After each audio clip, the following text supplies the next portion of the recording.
Sales feed.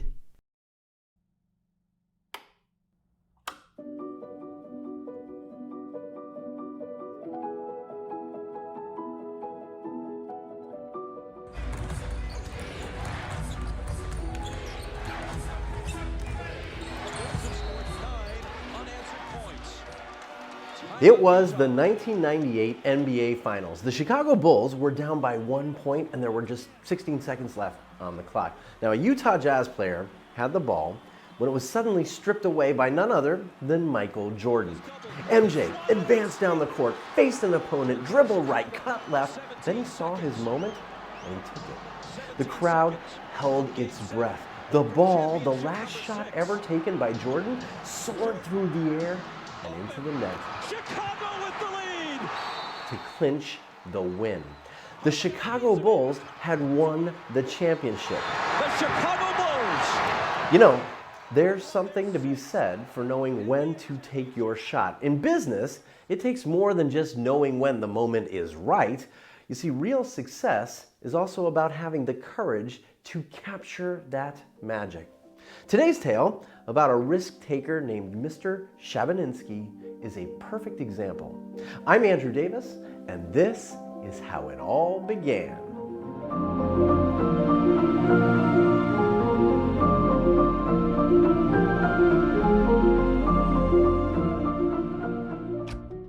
The words, "You're fired," were the last ones young Chabenisky ever expected to hear that day. You see, he was standing in his boss's office, proudly holding out a check from a new client he had just nailed down the day before. But when his boss looked up, there was only a face filled with anger and frustration.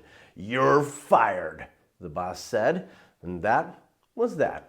But let's back up just a little bit and find out how this young man came to be standing in his boss's office. And as chance would have it, our story starts with a simple pair of basketball shoes.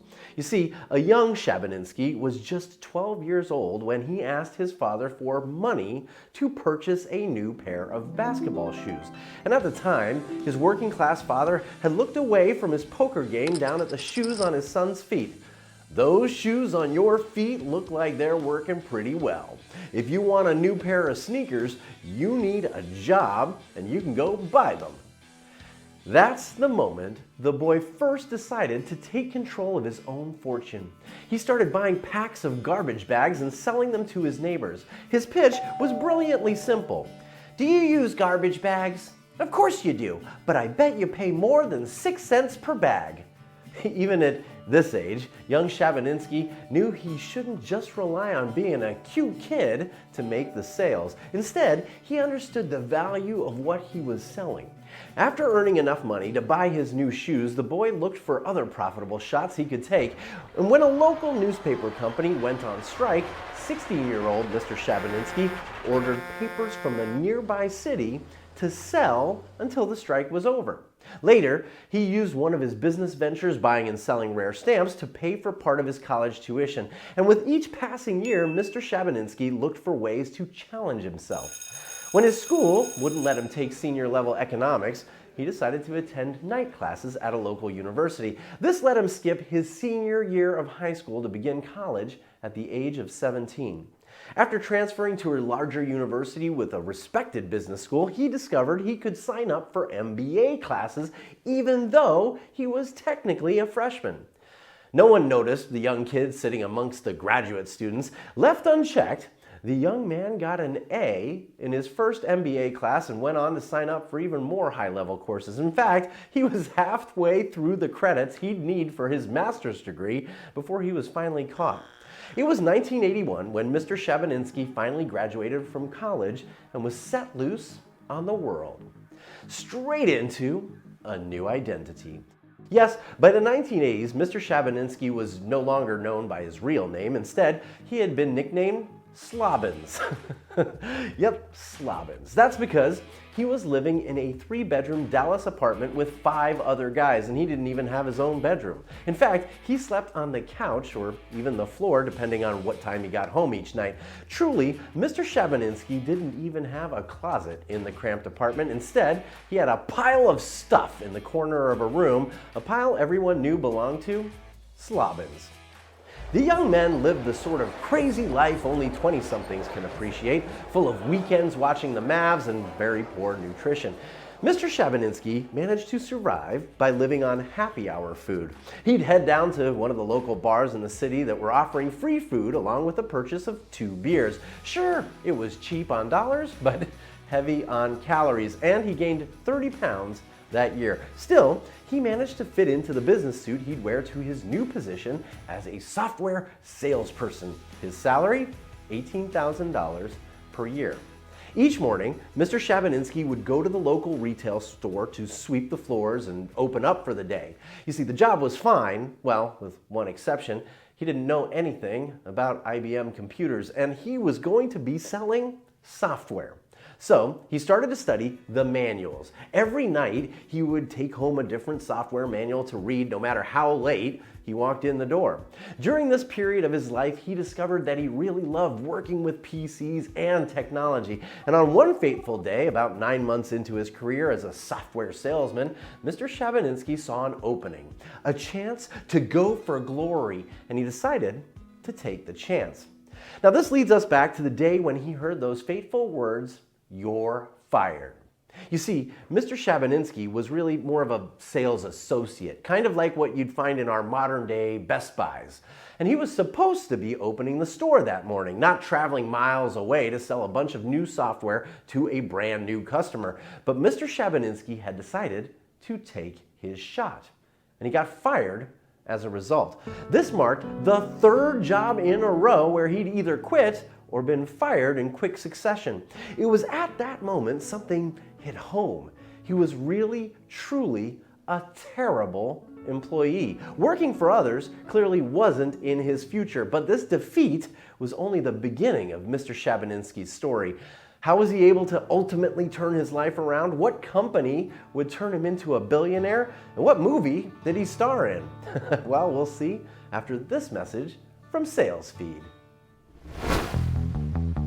I'm Andrew Davis, and like you, I know that sales is a tough gig. It's competitive, mentally exhausting, and what works today might not work tomorrow. That's why we're here to help. Who's we? Well, we're Sales Feed, brought to you by Vidyard, and we believe in sharing ideas, stories, news, and entertainment to help you be more successful, to help you sell more tomorrow. Find us on LinkedIn, YouTube, Instagram, iTunes, or wherever you get your podcasts, or head over to salesfeedmedia.com and trade your email address to get the very best of Sales Feed in your inbox every single week. Sales Feed by Vidyard, because we could all use a better life in sales. So, after getting fired, Mr. Chabenisky began a new journey in life as a business owner. Using the knowledge he gained from hours and hours of reading software manuals, he went on to create his own tech consulting business, which he later sold. So Mr. Chabenisky became a millionaire in his early 30s. A few years later, after becoming frustrated when he couldn't listen to his hometown basketball games, he helped start the very first online streaming company. At the time, listening to sports on the computer seemed crazy. Why not just listen to the radio? But he saw his new opening and he knew the potential. And he was proven right a few years later when they sold the company to Yahoo. So Mr. Chabenisky became a billionaire at the age of 40. Now, billionaires aren't exactly a dime a dozen, so I'm fairly sure you've heard of Mr. Chabenisky in the news. But you probably know him by the shortened name given to his Russian immigrant grandfather when he passed through Ellis Island. Yes, the man who would have been Mark Chabenisky is better known today as Mark Cuban. He's a man who purchased the Dallas Mavericks basketball team for $285 million and has flirted with the idea of running for president of the United States. Instead, he settled for a fictional role as the president in the film Sharknado 3. But you probably know Mark Cuban best through a very different shark-themed TV show, Shark Tank. To date, Mark has a net worth of $4.5 billion and has invested just under $20 million in more than 80 small businesses. Now, he's helping other budding entrepreneurs take their lucky shot. There's a reason why people on Shark Tank are so inspired by the chance to work with Mark Cuban. His entire career has been built around the idea that everybody's got one or two things that they're really good at. Things they're wired for. For Mark, he's really good at business. Doesn't matter if he's just selling garbage bags or inventing the very first online streaming service. The challenge for all of us is to find that thing and then have the confidence to go after it.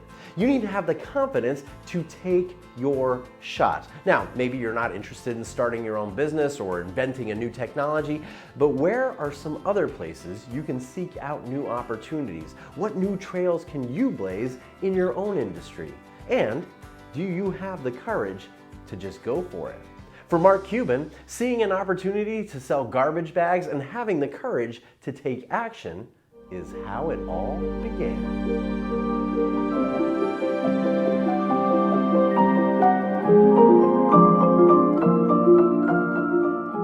That's How It All Began is written by Rachel Kraft and Andrew Davis. Our editor is Sean Cleary. Our head of research is Emily Allen. Our illustrator is Kelly Kingman. And our production manager is Elizabeth Davis. Our executive producer is Tyler Lessard. That's How It All Began is a production of Monumental Shift and is distributed by SalesFeed and Vidyard. Find us on YouTube, iTunes, and wherever you get your podcasts. Subscribe now so you don't miss the next episode of That's How It All Began.